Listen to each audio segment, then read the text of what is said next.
Hey, y'all. Welcome back to Mountain Murders. I'm Heather. And I'm Dylan. And we are late, as usual. We're very late. Right? But Dylan, always a bridesmaid, never a bride. I have been laying in there, soaking it up in the mill. We have a lot of manpower issues.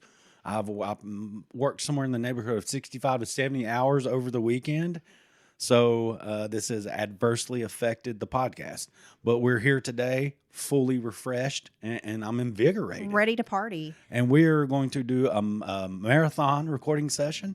And we're going to catch everything up and dump it on you all at once. Don't dump on them. We're going to dump it on them. Oh, my gosh. Right in their ears. You don't want to dump on somebody. Yeah, everybody get prepared. It's like you're going to the Gallagher show. I'm dating myself. Like Dylan's going to blow his load all over you.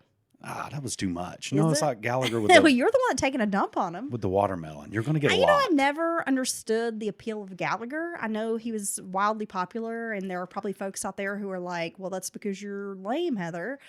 But I never understood the appeal of Gallagher. But if you were a Gallagher fan, like back in the day, shoot us an email and explain to me like why you love Gallagher. I just feel like I need to talk to people and figure this out. People would prepare It perplexes to me. get all this stuff on them from a Gallagher show. In the first 5 rows, you're getting covered up. Well, I mean, it's like being at a gore show and you purposely try to get the blood on you. So I understand that to an extent. Well, I got to say, it's more than blood coming out of a guar show. Because we just went to one recently. And I got to say, I'm not that person. Okay? I took an hour getting ready. I have my outfit on and I'm feeling good for once. Look, now that I'm in my 40s, I'm not that person. But when I was in my 20s, I was that person. Had to wear like a white t-shirt or a white tank top and went to the front row and was like, yes, please bleed all over me. Did you really? Yeah, a couple of times. Yeah. And not just gore, but like this other band, the Genitorturers, they would also bleed on their audience. And I had like a weird fetus monster that like spewed blood on me at a show, and it like made my life. And so, but this last show, guar show, we were way back in the corner. We were nowhere near the action because we didn't want to get anything on. Well, yeah, us. we're middle-aged. Okay. And that's what happens. All Because right. then you're like, this was an expensive shirt. Yeah.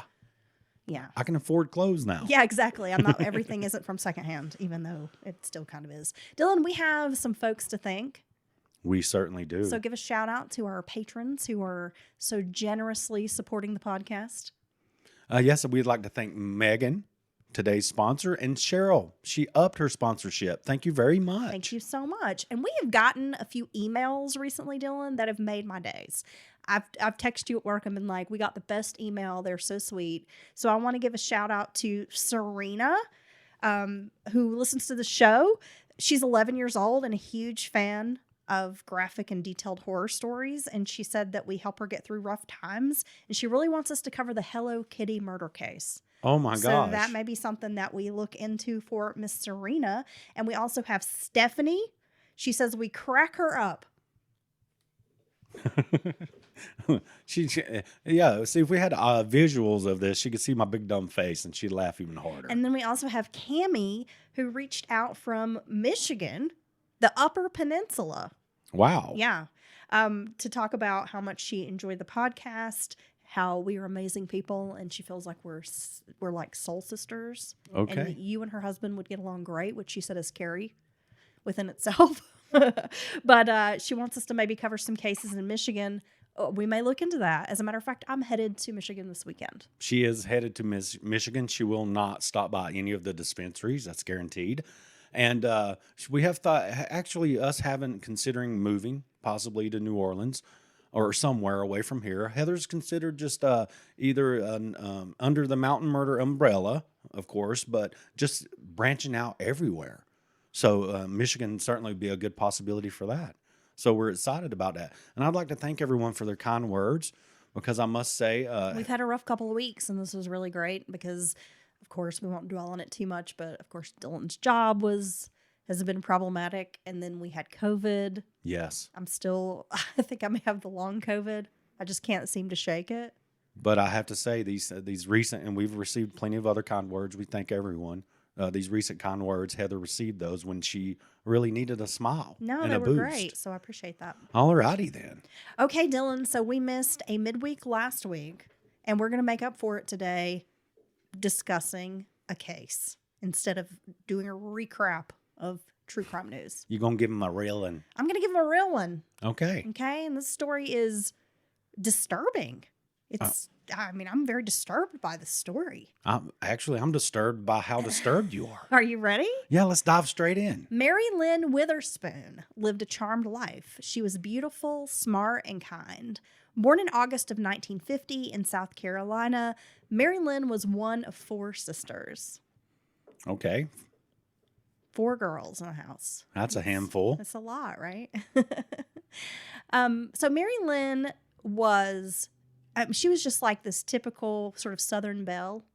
She made straight A's, earned the top seat as valedictorian in her class, and was a beauty queen. Oh, so she's all the things. She's all the things. After college, Mary Lynn became a French teacher at an exclusive private school called Charleston Academy.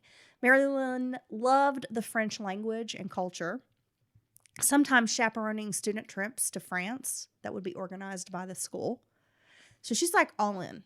And it's kind of cool to be in Charleston because they do have like French Quarter, and there's some of that influence there. Oh, really? I did not know Charleston had a French Quarter. It does. Okay. Yeah. We Nice. need to go sometime. You've never been? Charleston is beautiful. Everyone that goes there and stays and It's does some of the gorgeous. stuff, they talk about how they were just blown away how cool it was. It's beautiful. The architecture you would love, the history, a very beautiful southern city. Mary Lynn also volunteered to teach children at a local hospital. With such good looks and a charming personality, Mary Lynn married a doctor. Together they had a daughter, Jane. However, this marriage didn't last. Mary Lynn resided in one of the most exclusive areas of Charleston called South of Broad. It's a neighborhood that has a sort of a reputation for Golden Age homes, mostly built in the 1800s. So the stunning homes are world famous, as Charleston is known as the Jewel of the South, a city with narrow, clean streets, manicured lawns, and wrought iron gates and fences. It's not surprising to hear the clip-clop of hooves as horse-drawn carriages usher thousands of tourists annually through the neighborhood to catch a glimpse of history. A storybook type of neighborhood, Mary Lynn fit right in. Mary Lynn had become a long-time staple of Charleston's society, a woman who could have easily spent her days playing tennis, lunching, shopping, hosting bridge games. Right? Yes. Yet Mary Lynn enjoyed teaching and had a real passion for France and for French language and culture, which she wanted to share with her students. So even though she was married to a wealthy doctor, could have stayed at home just, being a lady of leisure, she was like, nope, out in the workforce doing the damn thing. Yeah, and that proves that that's someone doing something they're passionate about because they have other options, but instead they still want to do this thing I because always thought, I had French when I was in high school and I took some in college, but I always thought the French teachers had this certain allure about them, if that makes sense. Like they seemed very worldly and interesting and traveled. And I guess as a young country bumpkin, I was always sort of impressed by my French teachers because they just seemed they had this air of mystery about them. And I think a lot of that had to do with the French language. It does seem, it seems noble and from the, I had to have a drink of tea. So the upper crust if or you something. heard the gulps, I apologize. It's Well, very yeah. smooth and kind of romantic. Well, I think typically people who teach a foreign language, they probably spend some time in the country and they soak up the culture and the food and the art and they know all the things. Now, my Spanish teacher tried to, everybody was getting, I've mentioned this before, I think. Everybody got their Hispanic name, right? Oh, yeah. Like we George, had a French name, yes. your Jorge or whatever. And she told me that mine was Delano. I was like, well, hold on a second. I don't think there's anyone in any Hispanic country named Delano. You just literally put an O on the end of my name. And that's what some people think is like how you speak, Spanish. Is just put Delano? yeah. That's funny. You think I was like, I want to be Roberto, but we actually had an exchange student from Mexico, and His he name was was Roberto. Roberto. I was like, thanks, bro. All right. Yeah, I remember having like a French name. Yeah. What was it? Well, I remember being assigned. I had one teacher that assigned names when I was like a freshman, and then later on we had different teachers and we got to like pick a name. Mm-hmm. But I remember in my 9th grade year, the first year I took the French class, I was Veronique. Oh, wow. I didn't like it. You didn't. When I got to pick my own name, I was Sebastian. Sebastian. Sebastian. My teacher's See? like, that's a boy's name. And I'm like, I am Sebastian. Oh. I am a little crab from the Little Mermaid. Don't talk to me. Ha ha, fuck off. Okay. And I'm Delano. Nice to meet you. Okay, Delano. Donde El Baño. Is that something about the bathroom? That's where's the bathroom, bro. Okay. K-O-R-A-S. See, I know a little bit, but Yeah. not much. After the divorce, Mary blossomed. She was a member of the only congregation of French Huguenot churches in the United States. And as a single mom, Mary shared a wonderful relationship with her daughter, Jane. Not only was Mary active in church, but she taught her daughter to do the right thing, living by example. And there was no shortage of suitors. One friend described Mary as, quote, having to beat them off with a stick. Wow. She was very pretty. She was a very attractive woman. She had many admirers, and most of them wanted to marry her. But Mary Lynn wasn't interested in getting wifed up. She kind of enjoyed her freedom. Okay, and that's a good thing. Being able to sort of, come and go as she pleased. Yes, living your best life. She had done the married thing and it didn't work out, and so she was good. In 1981, Mary Lynn started dating an attorney named Edmunds Brown III. He was one of the most persistent suitors, according to her friends, and eventually won her over. You understand that, right? You've had that happen to you before. What? A persistent suitor. Yeah. Yeah. And they just kind of wear you down. I can't get rid of you. I And, know. no, I've it's not tried. me. No, I've tried to get rid of you. And Oh, you no. just keep sticking around. This magic happened instantly. Neither of us could stop it. But no, they just wear you down to the point where you're like, okay, whatever. I'll be with you. Yeah, no, I did have a relationship like that. And then it's just like, okay, whatever. That's like how the whole relationship goes. Yeah. No, I've been in that relationship before. Okay. Anyway, Brown was the father of two children, a son named Tennant, who was 10 at the time, and a daughter, Molly, who was 8. Now, from what I read, through my research, their mother left, and from what I can gather, left the children with their dad. Okay. So these kids kind of have some abandonment. They kind of feel a little bit of the abandonment issues and kind of have some problems stemming from that. Well, honestly, it seems like it's more hurtful to children. I don't know why, if their mother does that. And that's nothing against fathers. Fathers are very important. A household needs a father, or children need a father in their life, even if they don't live with him. But it seems like you almost guaranteed abandonment issues if your mom does that. I don't know why. I think maybe it's the closeness that we tend to have with our mothers. Well, when you have normal parents. I've seen it on TV and movies. Yeah, I don't know about all that. I'm like an orphan, so I don't know what you mean. No, but it does seem like to be a bigger deal. Very casual relationships with my family. Okay, Edmunds took an active role in Jane's life. In the mornings, as Mary was struggling to get out the door, Brown would arrive just in time to make Jane breakfast and then drive her to school. A big help for any single mom, let's be honest. Though the relationship was good between the couple, there was something kind of off for Mary Lynn.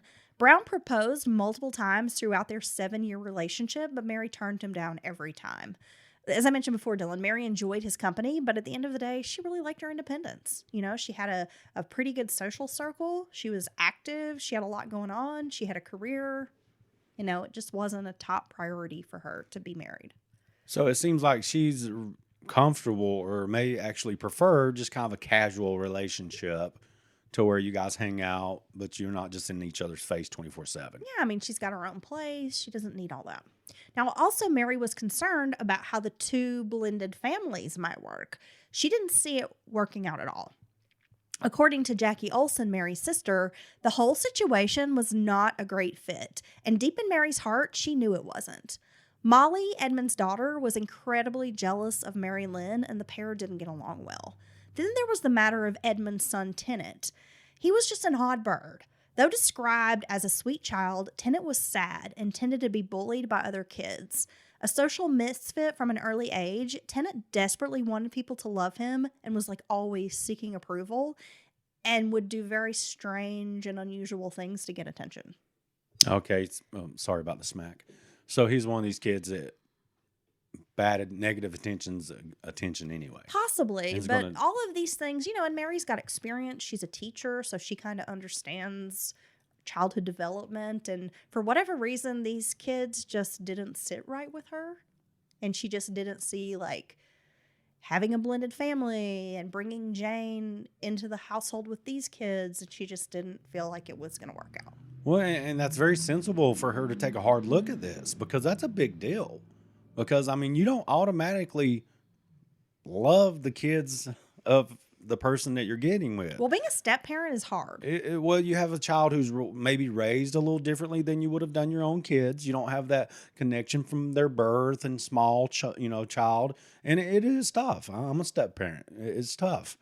But you need to consider, you might not like that other people's kids. I mean, I'm not even being mean, but that's something Well, you you're have allowed to not like other people's kids. Yeah, I mean, it's you not don't automatic. have to.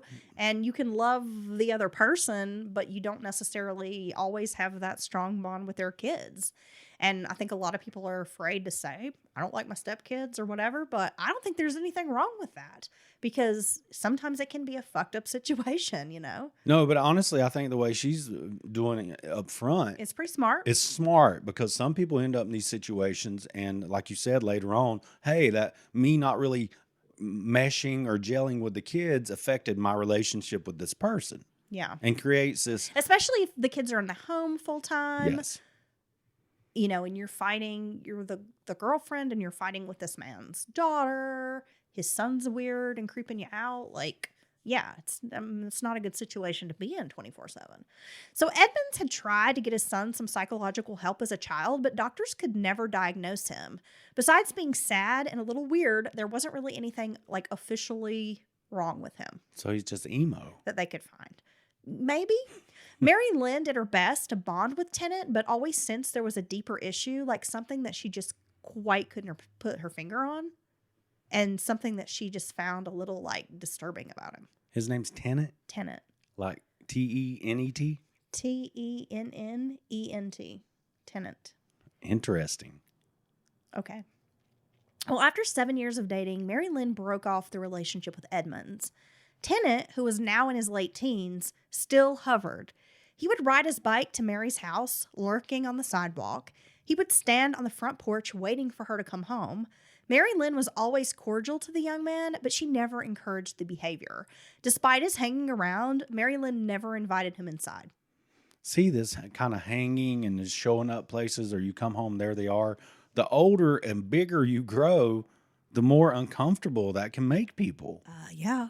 I mean, once you reach the point of you're a young man, Yes. I could see that being disconcerting. In 1989, Mary moved to Mount Pleasant, east of the Cooper River from downtown Charleston.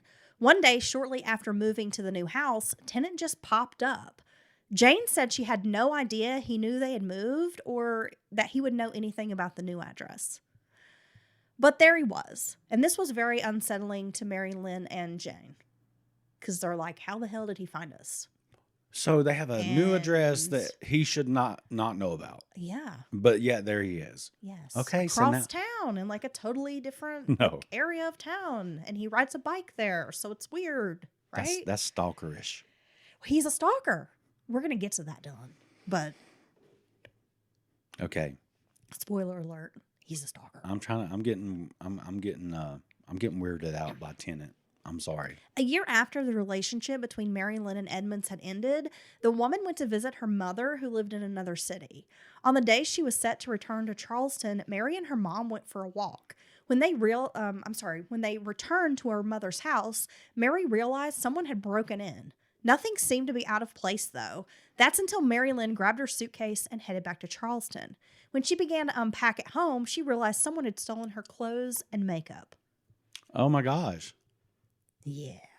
Mary Lynn and her mother immediately knew who the thief was, Tennant. Mary's mother phoned the young man demanding he return the clothing and makeup items. He did. Tennant placed the items in a bag which he left on Mary's carport.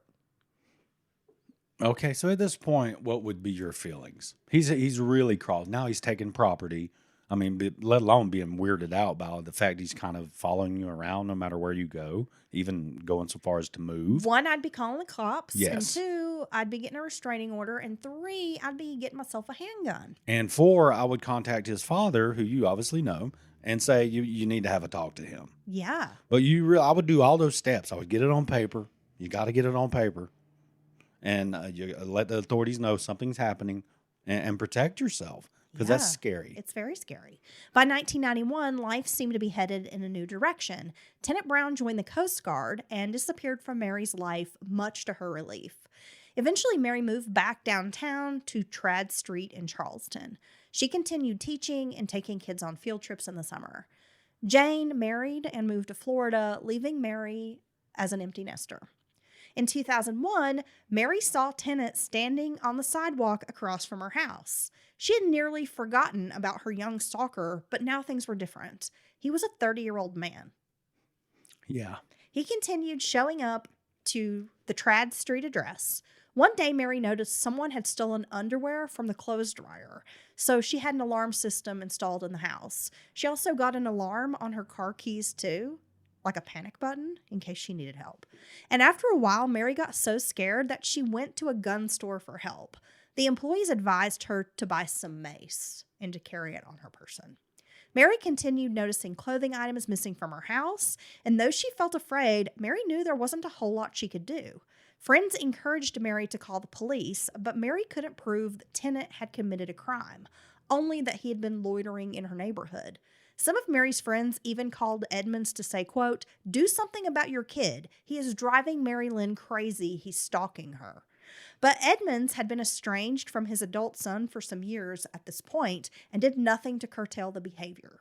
Mary Lynn did discuss the situation with a few local officers who agreed to keep an eye on her house. They said they would do extra, like patrols of the neighborhood and would kind of keep an eye on her home. So they would give her home some extra attention, look for any suspicious activity. Yes. Now, what year is this? This is the early 90s. Early 90s. No, I'm sorry. This is the early 2000s. Okay, even so, even that in the early 2000s, there was a whole lot less actual laws and legislation about stalking. So I feel like we still don't take stalking as seriously as we should in this country. Agreed. There needs to be more effort to keep people safe. There needs to be very specific language. If you do X, Y, Z, you're stalking this person. And I think that's where the problem comes with the way the laws are written, because there's a vagueness there, right? And then a lot of times when you call cops to your house 5 or 6 times and they don't find anything, they start, they think you're paranoid. They think you're some scaredy cat, or they think you're overreacting. Well, I think it's a good thing now that we do have so many different surveillance systems that you can install in your home, the Ring cameras, the Nests, the Google, It's very cheap. whatever. It's inexpensive. You can get alerts right to your phone. You have video proof that these things are happening. So I do think that is a positive. I agree. Now, the gun store employees should have been like, look, you need to get mace and you need to hang it from a keychain from your gun. That's how you're going to protect yourself. Right. Sell her a gun, bro. Well, soon Mary Lynn discovered that Tennant had been in trouble with the law before for burglary and auto theft. In 2002, Tennant was arrested for stealing a car. As part of his sentence, Tennant was ordered to undergo a psychological evaluation. During this time, doctors diagnosed him as bipolar and said he suffered from Asperger's syndrome. This explained why Tennant had such a difficult time adapting to social situations. Doctors also said Tennant seemed to have a gender dysphoria issue with confusion about what gender he was. He was placed on medication for the bipolar disorder. In June of 2003, Mary Lynn came home one afternoon to find Tennant just standing in her backyard. She told him she was in a hurry to get to a PTA meeting. Mary went inside, changed clothes, and departed the house. The next afternoon, Mary looked out the window to see Tennant standing in her backyard again. This time, he's holding a pillowcase full of her clothes. Okay, I would be pissed off because I like my clothes, and I'm a bit of a clothes hoarder. I love clothes. And if someone stole my clothes, I'd be really pissed off. You would be beside yourself. Because these are my things. Yeah. These are my babies. So if somebody goes with no authority, no permission from you, into your closet and does anything, you would be pissed. I would be mad. Let alone wadding. Some of those clothes probably shouldn't even be wadded up and in a bag with other clothes. No. It's dry clean only. Yeah. I'm gonna guess that he did not read the labels and know if he's mixing cashmere in with if cotton. he's stealing like her underwear, I'd be pissed too, because you know what? Bras and panties are expensive, right? And I don't want you stealing my shit. I think taking someone's underwear is one of the most perverted, It's such a deviant creepiest things that you can do. Yes. Yeah. And if someone was to take my underwear, for instance, be just that into me, I would hope that they get used male underwear, and it would like it's so tart and it just makes their eyes water. Tart? Yeah. You're describing them as tart? Well, this is male underwear. This is not my fault. Okay, I'm bud. talking about 16-hour shift, full no. up and down ladders. You know what happens to my underwear There's when I go someone up out a there ladder? right now who's getting excited hearing about Yeah. this because they're into stank male underwear. But I seriously want it to just make them I think almost you pass could, out. Maybe you could sell them online. And they could find him not very far from my home, passed out because he was sniffing that male Why is underwear. it got to be him? Maybe it's a her. Or, well, yes, Maybe that's she's true. into it. Why Maybe you got to be sexist? You know what? I've never. Why do you automatically assume that it's a man who's a pervert? Maybe a woman's a pervert too, Dylan. I'm sorry. I don't agree. I've never ever heard about a female peeping Tom. Ever. Have you? Well, no. Okay. I haven't. You ever heard about a chick breaking in and stealing somebody's underwear or in their sex toys? Like on that incredible Dateline? I mean, maybe. I don't know. When Maybe Keith they're Morrison just said not- dildo. Okay, yes. Purple when, dildo. When Keith Morrison said big purple dildo, I Yes. did get pretty excited about He that. did. I know. And then I made a comment about it on Twitter, or I made a tweet, and then Dateline answered. they responded. Oh my God. That was like the highlight of my life. Heather was on cloud 9 for 2 days. But no, yeah. So I hope they get my dirty underwear is what I'm saying. Oh my God. Yeah. Okay. You're gross. So no, this is jokes aside.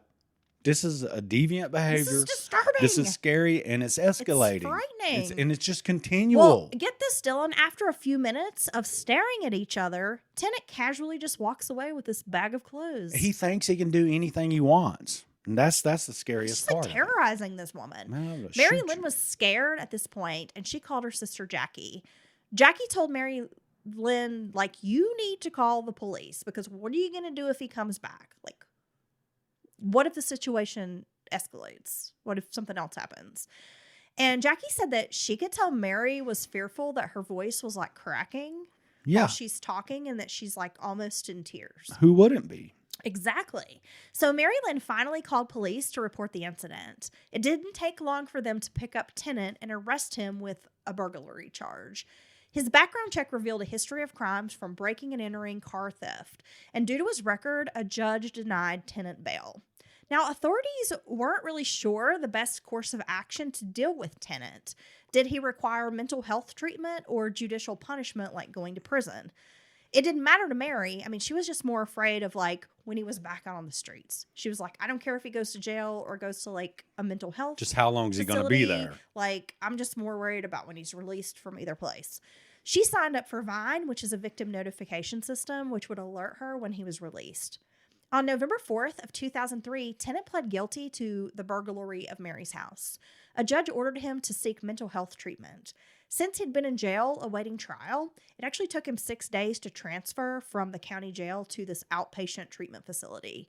He was able to walk out of jail with a bunch of paperwork and only an appointment to meet a counselor. See, and that's where it falls short. There's no follow-up. There's no true monitoring. You know what I mean? Oh, Dylan. It's like when you see how You just wait. probation officers, you have some violent offender out on some, probation or whatever, and they have an ankle monitor. That gives everyone hey, well, at least they're being monitored. But they're not being monitored. And then you find out they're not even checking the data, but like once every 6 months to a fucking year. Yeah. I mean, there was a case not that long ago where they had no idea what the guy was doing. He was going all up and around schools, and he was a sex offender. Yeah. So it's a false sense of security, but she's not even getting that. Well, when the counselor asked for his address, Tennant gave Mary's address as his home address. This Trad Street. That should be address. caught. That should have been. 4 days after leaving jail on November 14th of 2003, Jane was in Florida when she received a phone call from one of her mother's friends. The caller explained that Mary had not shown up for work that morning and had failed to arrange for a substitute teacher. And Jane knew something was wrong because this was definitely out of character for her mother. Mary Lynn was not one to miss school, and she would definitely not just like be a no-show. Right. And would always arrange for a sub if she did have to miss. So this was very alarming. The school principal and another staff member went to the Trad Street house. Mary's car was not in the driveway. They knocked on the door, but no one answered. By now, Jane and her husband, because Jane's freaking out at this point, and gets her husband in the car, and they're driving to Charleston. And now remember, they live in Florida. Oh, wow. So she's just like, fuck it, we're going. So she's that disturbed that she's like, loads her husband out, cancels anything going on in her own Yes. life, and let's go. Drive Yes. hundreds of miles. Yes. Hours away. Jane instinctively knew something wasn't right. Like, she had a gut feeling, and she was following her gut. By now, the police had shown up at the house. Over the phone, Jane authorized law enforcement, like, to enter the house. Like, she gave them permission. When they opened the door, police immediately knew something wasn't right. There was no sign of forced entry. Police theorized what had happened. Mary was getting ready for work when she heard the door, went to answer, and upon discovering the assailant, probably tried to close the door, and this person was able to push their way into the house. They found shoes, an apple, and a watch on the floor in the foyer. The police went into the kitchen, and they found a plate of eggs, like someone had made breakfast and left the mess. Upstairs in the upstairs in the bedroom, cabinets had been emptied and contents were like thrown on the floor, like in the bathroom and in the bedrooms, like someone had been rifling through. Police made their way through the house, up the stairs, and they noticed that one of the balusters was kicked loose. In the second floor dressing room, officers stepped into a chaotic scene. Drawers and closets had been rifled through, and clothing items were tossed all over the room. It was seconds later that Mary Lynn was discovered in the bathroom. She was naked in the bathtub. Her hands and feet had been bound behind her with tape. She was dead. It appeared to be strangulation. Mary had also been sexually assaulted, and they found a knife lying near the body. Of course, police tape up the house. Flashing lights, emergency services, and law enforcement have combed the otherwise quiet neighborhood. They're knocking on doors. They're asking questions. This was such an unusual scene in south of Broad because this is an area where, like, crime just didn't happen. Right. Right? Now, North Charleston is a different story. At the time, it was a very dangerous crime area. And at the time of this murder, was ranked number 10 in violent crime at the time. In the nation? Yes. Holy shit. North Charleston, like, it had I don't know how it is now, but then it had a pretty rough reputation for being a dangerous spot. Number 10 in the nation when you consider all the big cities Baltimore, and stuff. Detroit, Chicago, LA. yes. I mean, yeah. So they were right behind all the major cities. Crazy, huh? Yeah. I mean, who would think Charleston? But Mary's neighborhood was considered to be safe. It was upper class, upper crust folks, clean, quiet. It was a rich people neighborhood. It was a rich people. I was going to say it's a stuffy rich people neighborhood. Now, based on the scene, police decided an assailant had entered the home as she was leaving for school, which I mentioned. They had struggled, and then Mary was carried or dragged up the stairs, which caused the baluster to break. Like, she'd probably kicked it, trying to get away. Once upstairs, the assailant tied her up, then raped Mary. She was then strangled and placed in the bathtub. The perpetrator then went downstairs to cook eggs for breakfast. So the person has committed this terrible crime, but they're comfortable enough to hang around and make food. Anytime someone does that at a crime scene, I always think that's rather strange. It's very as well, odd for them to have that comfort level, because no matter what happened, people are usually just dying. That's why they leave such a mess behind them, because they're trying to get out of there so damn quickly. Everyone who spoke to police pointed a finger at one man, Tenant Brown. The guy who'd been stalking her for years. Jane asked police to check if Tenant was still in jail. No one had alerted Mary that he had been released, and Jane told authorities her mother had felt safe because he had been behind bars. Feeling confident Tenant would return as a looky-loo at the crime scene, the police packed up everything and left. Only a stakeout crew was hiding, watching the house, and waiting for the killer to return. So even though she had signed up for the Vine program or whatever, it didn't work. Nope. See, that's the bureaucratic bullshit that actually costs people their lives. About 20 minutes later, so after police have decided, okay, we're going to pack up and leave, Tenant Brown was walking down the street with keys in his hand. An officer stopped him asking for an identification, to which he gave them an ID that said Tenant Brown. As soon as the officer began asking questions, Brown demanded a lawyer. On a hunch, the officer took the keys and tried the Trad Street door, Mary Lynn's house, and guess what? They worked. They were her house keys. When Tenant was taken to the police station for questioning, he presented law enforcement with his ID, which had been printed that day, and it listed the Trad Street address as his home address. God, he's got some weird stuff going around inside his head. Now, get this, Dylan. Tennant was also wearing Mary's underwear and a pair of her jeans when he was taken into custody. There's wondering why his ass looked so good. He had on those Because he had those great jeans of hers on. Gloria Vanderbilts or something. Nah, dude, this is wackadoodle. This is way out there. It's very oh yeah, it's way out there. Now, the day after Mary's murder, a FedEx package arrived at the house. Inside, officers discovered items ordered with Mary's credit card to include foam breasts, a wig, a beard cover kit, and some how-to reading materials on how to become a drag queen, along with other books about cross-dressing and impersonating women. And there were also some videos that were like a step-by-step on how to act like a woman. I know how to do that. I don't even need a book. You're just going to like... It's going to complain. Yeah. A lot. Well, you know what? Behind every woman complaining, there's a man doing some dumb shit and pissing her off. So Hey, that's in jest. That's a joke. I'm also going to like... Oh, I can pretend to sassy. be Dylan. How would you do that? Sit with my hand in my pants, like drinking a beer and just smoking and saying dumb shit, like, well, and then what are you thinking? Nothing. That's true.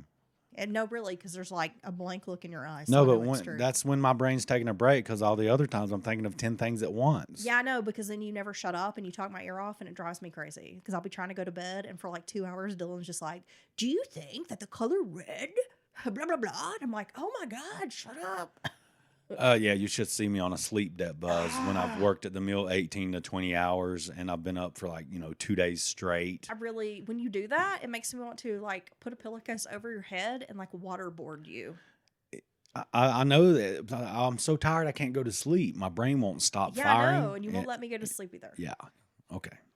So yeah, that's how I'll just be dealing and it'll be extra aggravating. Next time that happens, I'm going to get you to record me and we're going to share it with the listeners. Jeez. Because I can I know the other night he was all fucking wide awake and being so obnoxious and like would not shut up. And I'm like, please, will you just be quiet? And you would not. And you were like, I'm going to get a microphone. I'm going to hang it above the bed and we're going to have Pillow Talk podcast. That's a great idea. And I was like, Dylan, nobody wants to hear your random. And you were like, yes, they do. I have fans and they want to hear me. No, Mountain Murder's Pillow Talk. That's a great idea. God. We're going to do that because we have some really funny conversations. Yeah, like me threatening your life if you don't shut up and let me go to sleep. Okay, so yes, just like that.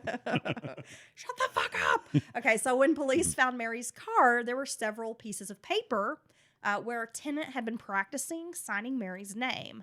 There was also a document written by Tennant while in jail. It detailed how he was going to murder Mary Lynn and the plans for his life afterwards. My gosh. This document detailed Tennant's plans to have a gender reassignment surgery and take over Mary's life. He wanted to be Mary, but first he needed to get rid of her so he could become her. I suspected that he literally wanted to become her. Honestly, that's what I was thinking. Yeah, it's like he's obsessed with her because he wants to be her. Yeah. Yeah. So on November 17th of 2003, Mary Lynn's funeral was held at the French Huguenot Church in Charleston.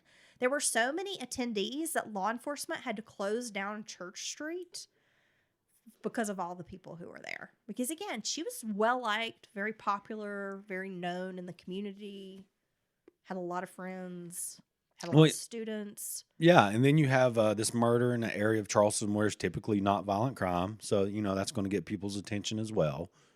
So, but I would not have that problem at my funeral. I've said it before. Only like 4 people is going to show up. They can literally carpool to my funeral and like have a smaller carbon footprint. Well, I wouldn't even do that because you don't even want a funeral because you hate funerals. No, but I'm going to be cremated. You want people to celebrate your life is what you're saying? I don't. What I want to is for them to be like, oh, God, because nobody likes funeral. Everybody. I'm going to get one of those TikToks of that lady who's like, you're in the jungle, baby. And I'm just going to play that over the loudspeaker at your funeral. Well, I'm going to have that's going to be the funeral. It's just her yelling that, and then we all leave. No, I'm going to have them all come and then be like, look, there's like confusion, like, because there is no funeral. Like, why are you guys even here? I'm like, what are you, stupid? Okay. You don't know me if you thought I was going to have a funeral. Okay. You weren't my real friends. Well, the school canceled classes for that day so students could attend her funeral. So she had like a lot of people there. DNA was used to connect Tennant to Mary's murder. He pled guilty and was sentenced to life in prison. During sentencing, he tried to make a statement to the court, but he was so overcome with emotion that he could only whisper, "I'm extremely sorry." He was also given a concurrent life sentence for the first-degree burglary charge and a 5-year sentence for possession of Mary's car. In 2016, Tennant, then 44, talked about wanting to become a woman. Going by the name Catherine Brown, she said, quote, "I truly believe my outward appearance does not match or correspond with my inner self. But as a female, I would be complete and a productive member of society because I would actually be comfortable in my own skin." Catherine wanted the Department of Corrections in South Carolina to pay for her surgery. She also claimed that she had nothing to do with Mary's murder. Catherine added that she started hormone therapy long before she was arrested for the slaying. Catherine contended that Mary was a friend who welcomed her into her house after she got out of jail. Nevertheless, Catherine remains incarcerated at Allendale Correctional Institute, which is in Fairfax, South Carolina. Yeah, I'm sorry, Catherine. Okay? Nobody's buying that shit. You're trying to act like y'all met each other or something. People know the history. And they know that you've been bothering this woman for a very, very long time. And because, unfortunately, it sounds like you're dealing with a lot inside your head. That's very unfortunate. But what about the victim? You took this poor woman's life. You terrorized her. Yes. Made her feel incredibly unsafe in her own home. One place she's supposed to feel safe. And then went so far as to kill her, thinking you're just going to take over her life and nobody's going to notice. I mean, what the fuck, dude? Yeah. That's not okay. No, I feel like this is a deeply disturbing story. No. And it's really scary. And stalking is like so frightening. And the system. Once again, the system has never been good at dealing with stalking. Even to this day, like you said, there's still many blind spots. And it's no different, honestly, in my opinion, than the way they deal with some domestic violence situations and restraining orders. Because that piece of paper is not going to stop anything if they don't back it up, if it doesn't have teeth on the backside. Exactly. You know what I mean? If you call and say, I got a restraining order on such and such, be it the man or the woman, and they're violating it right now, they should come with freaking the cavalry. You know what I mean? They should be like when they pull over people of color in a traffic stop. That's how they should respond. Because the next thing you know, they got 12 cars, and it's like the damn SWAT team. You're like, fuck, dude, it's just a taillight was out. They should respond to that about restraining orders and stuff. Full force, hardcore. And if you violate it once, you go to jail and you stay there. Well, what's so bullshit here in this county, and I don't know how it works in other states, but if you have a restraining order, someone violates it, and you call the police and you're like, hey, this person is at my house, they're in my driveway, they're on the sidewalk, to my work, they're whatever, they say, oh, well, you need to go to the magistrate's office, and you need to file a show of cause. And that gives them a court date, people. And then they have to serve it on that person, which takes days, and then you go to court. And then the judge makes a determination. For them violating this order. And so it's like... What's the point? Yeah. Shouldn't that person be locked up? They violated it. Fucking bullshit. I shouldn't have to do all this while they're still out on the street. You should go get them right now and put them in jail until the judge sees them. If I shoot them in my yard, you're going to arrest me. Yeah. You're going to talk about, what is that bullshit about not retreating? You're literally got to be like in a room with no doors or ways out before you can defend yourself. Fuck that shit. And I'm no crazy gun nut person over the top, but you should be able to protect yourself.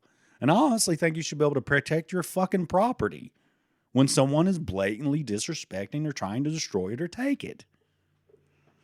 That retreating bullshit until you have no other options but fuck that. You're fucking around with my house and my home. No, my thing is, if you have a piece of paper that says this person is not to be near you, boom, and that they are a threat and they're in your fucking yard, whether they're retreating or you're retreating or not, you should have every right to fucking shoot that person. Yep. Because they're in your fucking yard, and this piece of paper says they're not supposed to be near me, and that should be enough cause to say I'm unsafe. And you know what would happen after about 4 or 5 of those instances? People would realize once they get that restraining order, you're bought and paid for in a very specific way, and if you go anywhere near that person, they can kill you.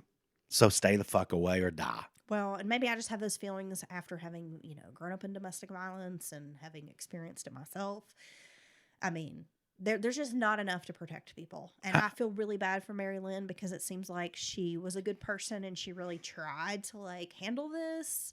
and sort of be mature about it and have some empathy for this person who seemed very disturbed, right? She did give him a wide berth. But this wasn't even her partner or person that she was romantically involved with. It was their fucking kid. Well, yeah, I don't know how anybody would like You know what handle I'm that, 'cause saying? it's very strange. But she tried everything in the world without being, overtly mean about it, especially in the beginning.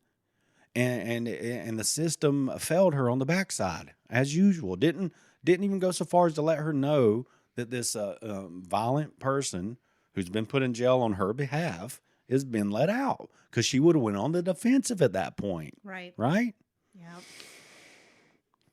Well, anyway, I just thought I would share the story with you. When I discovered it, I found it to be quite disturbing. It's I've never heard I've heard stories like this, but not framed like this. It being the child of the person she was involved with. It's very odd. It's very odd. And Tennant was a disturbed individual, but that still gives you no right to do anything that you did to this woman. Right. And you need to stay in jail. You need to be kept there. I'm glad you're still in jail. I mean, honestly, even though someone's having their own mental shit going on, it's not an excuse. And once you reach out and affect someone to this degree, then I don't know what to tell you. Yeah. I mean, you fucked up. I agree, Dylan. That's a wonderful assessment. I'm gonna get a t-shirt, Mount Murder's t-shirt that says you fucked up. All right. Do it. Yeah. Yes, I want to thank Megan and Cheryl again for sponsoring today's show and all our other great patrons. And if you would like to join them over there on patreon.com/Mountain Murders Podcast, you will access all kinds of extra content. All content will be ad-free. And you can do it for as little as $3. So thank you for that support. We really need it now. Okay. All righty. All right. Until next episode. Yeah, next episode's happening next because we on a marathon in the studio. Peace out.